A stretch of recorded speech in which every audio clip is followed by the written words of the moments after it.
I'm Owen Bigland. This is the Inside Edge video blog. If you're like me and you live in Vancouver, you've probably had your mailbox just completely stuffed with the politicians' flyers for this civic election that we have coming up for the city of Vancouver, running for mayor and various other positions in Vancouver government. So my mailbox has been stuffed with these flyers for the last month or month and a half. And, I look at them and as you can expect, most of them, pretty much all of them, one of their main platforms is to fix the housing crisis we have in Vancouver. Affordable housing should be available for every citizen of Vancouver, is what some of them are saying. Everyone should have access to affordable housing. And we're going to fix this problem. Every one of the ones I've had brochures, pretty much all of them have that. We're going to fix the housing crisis. Now, listen, I think what I'm going to tell you here, most of the people watching my blog already realize. But for some that maybe don't, and if you haven't watched my blog for very long, I'm going to give you a news flash here and a dose of reality. Vancouver, and we're talking Vancouver here, I'll get to the suburbs here in a minute, but this is about Vancouver. So this is downtown Vancouver condos, this is the surrounding areas, Mount Pleasant, Kitsilano, Fairview, and you can even go all the way out to, Nanaimo area, Fraser, Renfrew, wherever you want. But I've got a news flash here. Vancouver, especially, let's focus on downtown Vancouver and the peripheral area neighborhoods, is never going to be affordable, ever, for the typical wage earner. And the typical wage earner, let's say that's $60,000 a year. You will never, at least not based on your salary, as I'm going to get to in a minute here, there's ways to get around this and not all hope is lost. But Vancouver housing is never going to be affordable for the general Joe, the guy earning an average wage. It's not. You have to realize that. If you're on the sidelines waiting for the government, the NDP, the municipal government, City of Vancouver, the federal government, whatever, or new rules or the interest rates going up to crash this market and bring it down 50 or 60% like some people are predicting so you can buy in, it's never going to happen for you. And I'm going to get to that in a minute. Even with an interest rate hike, which is the main reason why where real estate prices are, it's still not going to affect the affordability for you. Saying that, housing in Vancouver should be affordable and available to everyone, affordable housing, is kind of like saying everyone that gets their driver's license is entitled to be able to drive a Ferrari. And that's really what they're telling you there. Vancouver is not alone here. I could list off 30, 40, 50 cities. I get out. I travel a lot, and I think most people that do could tell you the same thing. If you go to Toronto, you go to New York, you go to Miami, you go to San Francisco, Los Angeles, San Diego, if you want to go to London, all these desirable cities have one thing in common, and that is real estate is extremely expensive. Money and people can move wherever they want, and people aspire to live in these cities like Vancouver. When someone retires here, for the most part, not all the time, but when somebody retires here, you don't hear them say, I'm going to sell my detached house in Kerrisdale and I'm going to live the good life in Winnipeg or Regina or Saskatoon. It doesn't happen. This is where people want to live. Back east, when they retire and sell that house in Montreal or Toronto and the kids have grown up, many of them want to come out and move out to the West Coast, live the Vancouver lifestyle. And that's never going to change, and it will only get stronger moving forward. So for that reason, when you've got high desirability, you've got limited supply, which I've done many blogs on, where we trickle in supply, and we're limited anyways because of the water, the mountains, and the agricultural land reserve. We just don't have a lot of buildable land, at least not in the city of Vancouver.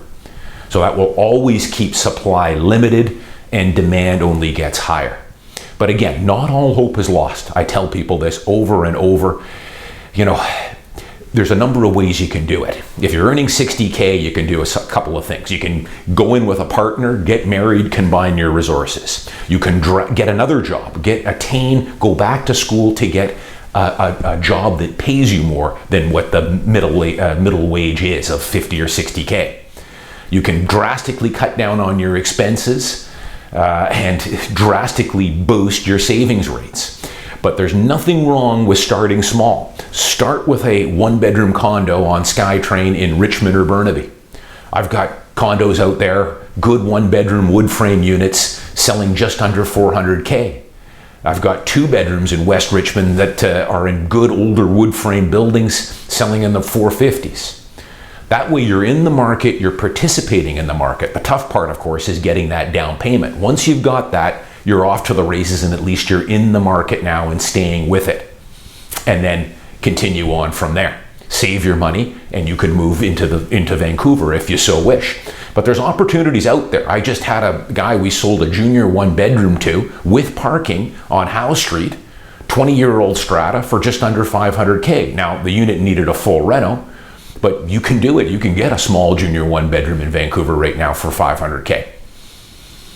But here's the other thing. As people probably realize, there are a lot of reasons why real estate prices go up and they go down. The main driver, though, of real estate prices is interest rates. So when we get a low interest rate environment and interest rates continue to go down, real estate prices go up. There's a direct correlation there. It's a teeter-totter effect. So of course, we've been living in a low, historically low interest rate environment now for the past 7 years. Interest rates have been continually going down up until last year. And you can overlay interest rates with a graph on Vancouver real estate prices, and you will see they're inverted. As interest rates go down, prices continue to come up. Now, the crazy thing is, though, is that when you consider that we've had now 4 quarter-point increases over the last year, plus the mortgage tightening. We've had so many I've lost count, but you're basically having to qualify now at another 2% above the posted rate. Now, I honestly thought that that would have done much more damage to the condo market, and it hasn't. Prices now are starting to level off.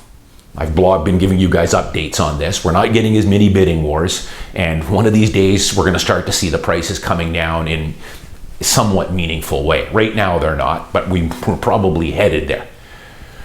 But it is quite resilient, this market, as I blogged about quite a few times, when you consider the 4 interest rate hikes and the 2% stress test. You know, we're talking 3%, which is knocking, last I read, 30 or 35% off the affordability of the typical buyer. But yet the prices have been still pretty resilient. Now that's going to end one of these days, the gravy train. Apparently we're following the Fed in the US. They keep raising rates. I think Canada's going to follow suit. We're probably going to see 2 or 3 or 4 more quarter-point hikes over the next 12 to 18 months, let's say. But keep in mind this, and this was also in the news quite a bit here over the last couple of weeks. If you've been reading the newspaper, watching global news, they talked about how, sure, interest rate hikes going forward are going to knock the prices down on Vancouver condos. And I'll give you just an example here, just off the top of my head. If you've got a one-bedroom, $700,000 Yaletown condo, so that's about what a standard one-bedroom condo in Yaletown is going to cost you. 600 square feet, 570 square feet, maybe 10 to 15 years old with parking, you're looking at $700K. If we get another 4 quarter-point rates over the next 18 months, and that would bump up your 5-year term from maybe 3.2 to 4.2.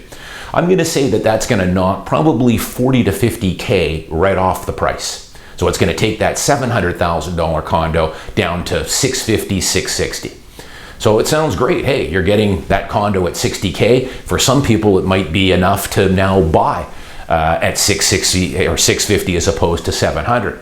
The problem is, though, of course, that extra 1%, when you amortize it over 25 or 30 years, you're going to more than make up for it in your increased mortgage fees. Don't believe me? Go to a website that I plug many times that I've been suggesting all my viewers go to, called calculator.net. In there, they've got a mortgage calculator. It's a fantastic little tool because it gives you a 25-year amortization table, and you can fiddle around and play with the numbers however you want. Plug in the interest rate, plug in the purchase price, the price of the amount you're borrowing, and then you can look at the 25-year chart and your breakdown of interest to principal over the next 25 years. So as the Globe and Mail and the Vancouver Sun were pointing out a few weeks ago, sure, we're going to get a correction on prices in condos, but chances are the cause of that is going to be further increases in the mortgage rates, which it's kind of pay me now or pay me more later. So for those reasons, Vancouver condos for most people are going to be unaffordable. For the typical wage earner, they're going to be unaffordable. Now, if you've also been watching the news, on Global News Hour last week, they were talking about how, forget about Vancouver. That's out of reach for most people and will always be. Now the Fraser Valley and the far-flung suburbs are also out of reach for the typical wage earner as well. They were talking about places like Port Moody, Coquitlam, Port Coquitlam, Langley, Aldergrove, Cloverdale.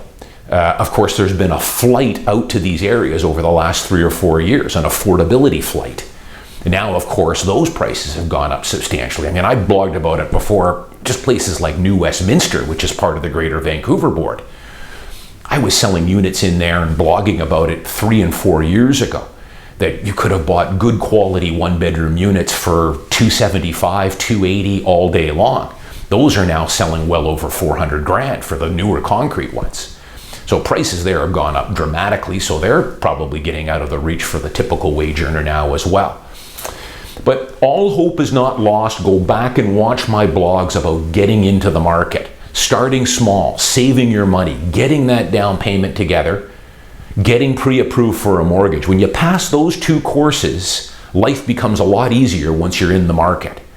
But my final point here is that Vancouver condos are never going to be affordable for the average guy, just like they aren't in many North American and world cities. It's just the way the world works. Sorry.